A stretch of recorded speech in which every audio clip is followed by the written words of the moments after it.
next guest you know as Huey in the Not Your Usual Superhero series, The Boys. Season 4 is on Prime Video now. Please welcome Jack Quaid.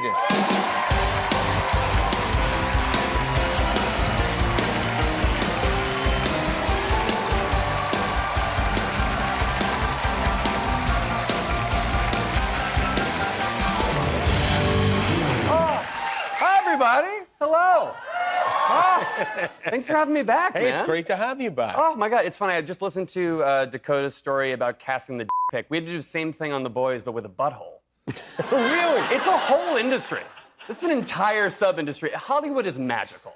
And it really is. Did Matt Damon say yes, or It was between him and another butthole. Yeah, it was. You know, it was pretty Speaking of Matt Damon, the last time I saw you was you were on stage at the Oscars as part of when Oppenheimer won Best Picture. You were in the movie. It was awesome. It was really fun. That seems like would be a fun experience to have. It was a great experience. 10 out of 10. Would recommend to a friend named Jen. It was great. Guillermo was there. There you are. Hey, don't worry, yeah. I was you gave us all tequila, man. Yeah, Thanks exactly. For that. Yeah, that's what I do over there. That was the best. Yeah, that was the best. He was like Santa Claus of tequila. He is the Santa Claus of tequila. That's what I've always said. No, it was great. I was having a panic attack for the entire ceremony. Were you really? Why? I was because, so I'm in Oppenheimer. I have a small part. I mostly play the bongos. I'm Bongo Man. Last time I was here, I told you in the Hunger Games, I'm Woo Guy, because I have one line, it's Woo. And in Oppenheimer, I'm Bongo Man. So I get a call basically saying that if Oppenheimer wins Best Picture, I get to go on stage and celebrate with everybody. But, you know, that category is announced last. So the entire time, I have anxiety, I overthink things constantly, so I had so much time to just be like, what if we got the wrong intel? What if I'm not supposed to go up there? What if it's just supposed to be Christopher Nolan and Emma Thomas? Like, what I didn't want to happen was that it would be like, Chris, Emma, Bongo Man. Like, yeah, right. That can't happen. I can't third wheel their Oscar acceptance speech. It would have been great, and I'm just there. Just air bongoing. That didn't happen. That's good. That's probably for the best. I was so nervous because everyone started getting up. I was like, thank God we're up there. Florence Pugh is standing in front of me. I'm like, great, no one's paying attention to me at all. This is wonderful. And then we leave, and you're wrapping up the show, which you hosted beautifully, by the way. Oh, thank you. I appreciate it. It was so great. You're wrapping up the show, and they usher us to leave, and then I start realizing I'm the only one leaving. I'm the only one who listened to the nice lady saying, okay, time to go now.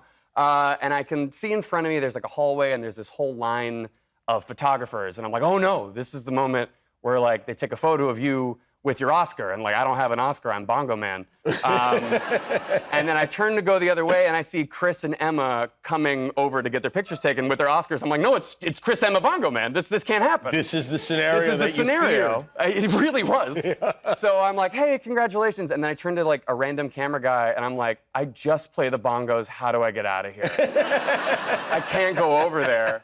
And so he's like, yeah, you can go through there. And I wind up in like the Oscars catacombs. Like, I'm just lost. It's a magical evening, but I was just, like, lost. You can get lost back there, yeah. You really can. I wound up with some, like, I had some rubies by the end. I had to fight a dragon. It was the whole thing. It was nuts. You made it out okay, though. I did okay. When you're just, like, primarily playing the bongos, that's not all you did in the movie, right? I mean... Sure, yeah. But, you know, that's where the memories are. Do you have a lot of downtime on the set? Are you, like, there for a long time? Yeah, no, you're there, you're on set, but you're also just in New Mexico. Like, I had a day off, which was great, and I went into Santa Fe, and I was like, whatever, I'll have a margarita. I'll enjoy my time. But it's the high desert, so there's like a lot of altitude, so I was like drunk off of one margarita immediately. And then I'm just, you know, I'm walking through Santa Fe, just walking it off, and then I get a call from our first AD saying, hey, you know that scene that you shot yesterday? Chris wants to reshoot that scene, this time with snow, because he has that power. And I'm like, oh, no. And he's like, how soon can you be here? I'm like, immediately I can be there. So I drink all the water in Santa Fe. There's a drought there now because of me. They picked me up in like a passenger van. And so if you look really closely at this one scene in Oppenheimer where he's like debuting his iconic hat for the first time and walking through town, there's like one blurry blob that's still buzzed off of one margarita. And you had to truck it all the way back for that, huh? But it was one of those things where you were just, if you just hung out, chances are he'd be like, you, just get in. Like, really? That's what I loved about it. It was so cool. That is surprising because you hear he's so meticulous and... So meticulous, yeah. And yet loose. And yet loose. Like, he's very funny. Like, there was this one day on set where it wasn't a bongo scene. Surprise, surprise. Mm-hmm. But I was there with all these different cast members, and he stops everything cold, looks at me, and just goes, I saw the footage from the bongos. You really impressed me. And I didn't know what to do with that. I never, in my wildest dreams, did I think I'd get a bongo compliment. That's nobody gets that. A bongo-pliment.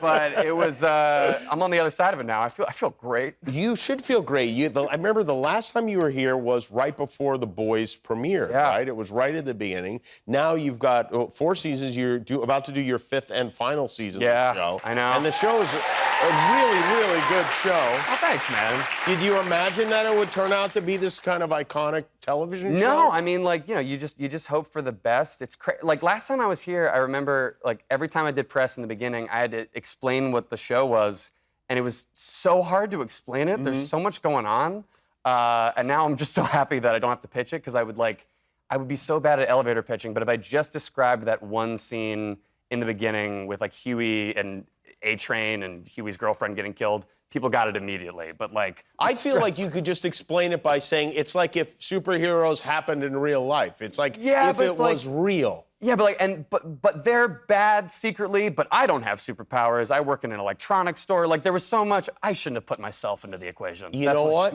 Your superpower is you're a great bongo player. Yeah. And don't ever forget that. Watch out for season 5. Who brings the bongos in? Bongo Man. Yeah, Bongo Man's coming in. Jack Quaid, everybody. Thanks, Season guys. 4 of The Boys is on Prime Video now. Thank you, Jack. We'll be back with Maya Hawke.